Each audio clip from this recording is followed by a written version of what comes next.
Pour the exact same soda into a glass bottle, a plastic bottle, and an aluminum can. Same factory. Same recipe. Same day. Then taste all three side by side. They will not taste the same. And it's not your imagination, it's not nostalgia, and it's not some marketing trick. It's chemistry, real, measurable chemistry happening between your drink and the container it's sitting in. For years people assumed this was just in their heads. That folks who swore glass bottle cola tasted crisper were romanticizing the past.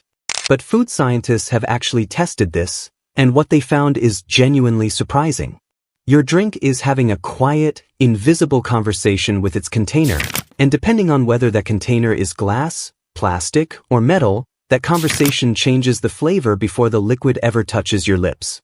So why does the same drink taste different in 3 different packages? The answer involves a hidden plastic lining you didn't know was there, microscopic gas leaks, and one material that does something the other 2 simply can't. By the end, you'll understand exactly why that glass bottle hits different, and you'll probably start paying attention to your packaging from now on. For decades, this was treated as an old wives' tale. Your grandfather insisting cola from a glass bottle tasted better than from a can. People nodding politely and assuming it was just nostalgia talking, the memory of childhood summers making the drink taste sweeter than it really was. But here's the thing about science. It doesn't care about our assumptions. So researchers and beverage companies ran proper blind taste tests, where people had no idea which container their drink came from. They couldn't see the packaging. They just tasted the liquid. And the pattern held up. Again and again, tasters could detect differences. Many consistently preferred the same drink when it came from glass. This wasn't people being swayed by a fancy bottle. They couldn't even see the bottle. Something real was happening to the liquid itself. Now, this raised an obvious question. If it's the identical drink, same syrup, same water, same carbonation, bottled at the same plant on the same day, then the only variable left is the container. The flavor difference had to be coming from the packaging itself. And that's where things get fascinating. Because we tend to think of a bottle or a can as a neutral, passive thing. Just a vessel.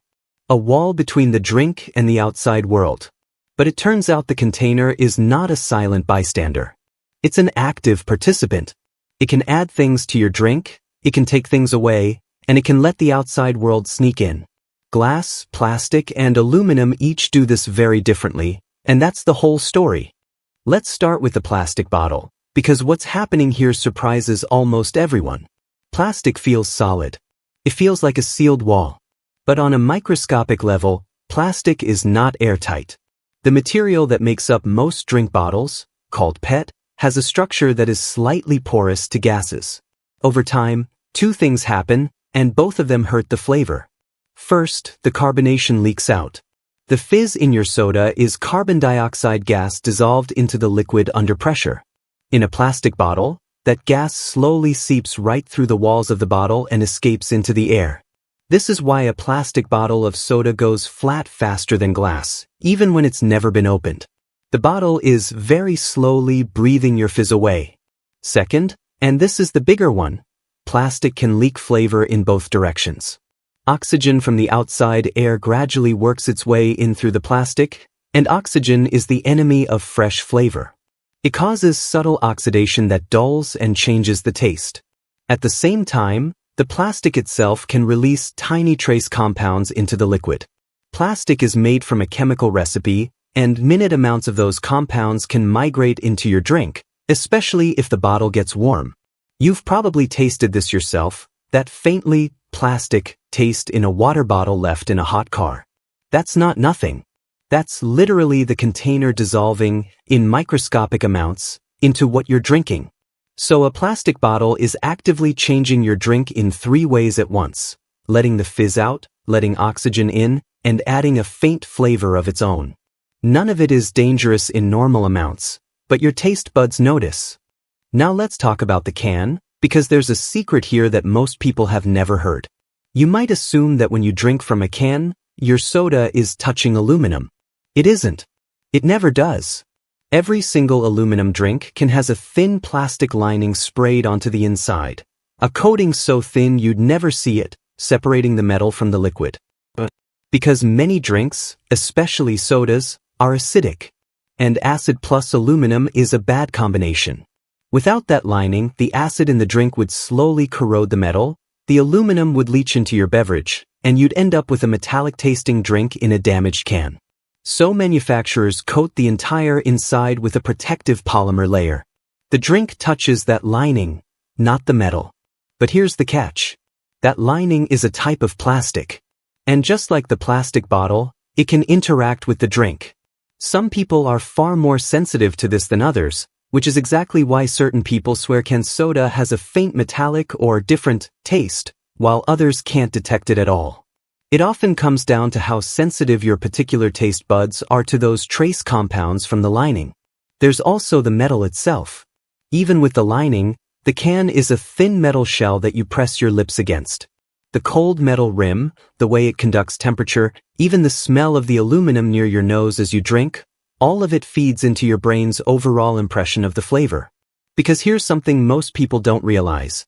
A huge part of what you call taste is actually smell and physical sensation combined. Drinking from a metal rim is a fundamentally different sensory experience than drinking from glass, before the liquid even hits your tongue. So the can isn't just metal, and it isn't just neutral. It's a metal shell with a hidden plastic skin, and both of those things leave their fingerprint on the flavor. So now we come to glass, and the reason it stands apart is beautifully simple. Glass is what chemists call inert.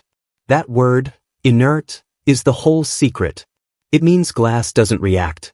It doesn't participate.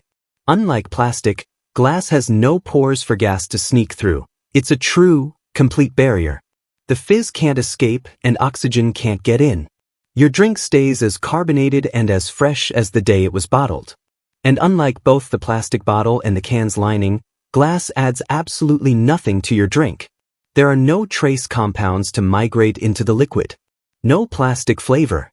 No metallic edge. Glass is essentially just melted sand that has been cooled into a smooth, stable, non-reactive solid.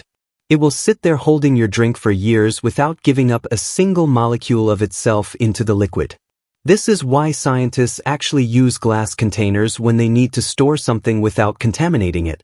In a laboratory, when you need a sample to stay pure and unchanged, you reach for glass, precisely because it refuses to interact with whatever's inside it.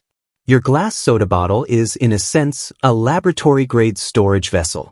So when you taste a drink from glass, you are tasting the closest thing possible to the drink exactly as the maker intended it. Nothing added, nothing taken away, nothing leaked in or out. The crispness people describe? That's largely the carbonation being fully preserved. The cleaner taste? That's the absence of the faint plastic or metallic notes the other containers introduce. And then there's the sensory layer on top. Glass is heavier in your hand. It's cool and smooth against your lips. Your brain registers all of this as quality and richness, and that perception genuinely changes how the drink tastes to you. It sounds strange, but the weight and feel of the container measurably shifts our flavor experience. Glass simply feels more substantial, and your brain folds that feeling right into the flavor. So what do you do with all this? First, if you've ever felt a little silly for insisting that glass bottle drinks taste better, you can stop second-guessing yourself. You were right all along. Your taste buds were picking up on real chemistry, preserved carbonation, no oxidation, and zero contamination from the container. That preference is grounded in science, not sentiment. Second, there's a practical takeaway for everyday life.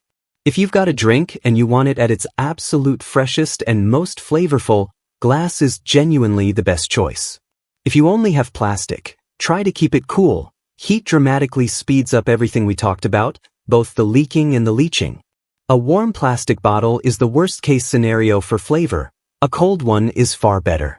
Third, this explains so many small mysteries you've probably noticed without understanding.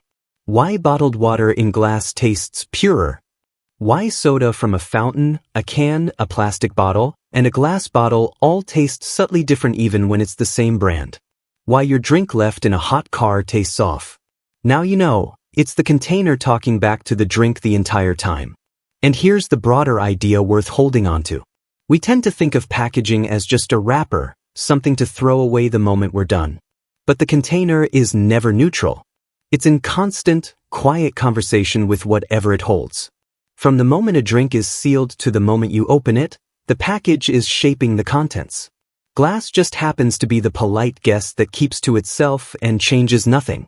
So the next time you have the choice and you really want to taste a drink the way it was meant to be tasted, reach for the glass bottle. It's not nostalgia. It's not in your head. It's chemistry, and now you understand exactly why. It's amazing, isn't it, how something as ordinary as a bottle can be secretly shaping your experience of the world, one sip at a time. The drink you thought was the same was never quite the same at all. It all came down to the invisible relationship between the liquid and the thing holding it. If you enjoyed this one, give it a like. It really does help the channel grow and brings these stories to more curious minds like yours. And if you want to keep uncovering the hidden science tucked inside the everyday objects you never think twice about, hit subscribe and turn on notifications so the next one lands right in front of you. Before you go, I'm curious, do you swear by glass bottles? Or can you honestly not tell the difference? Let me know in the comments. I read them, and your answer might just spark the next video.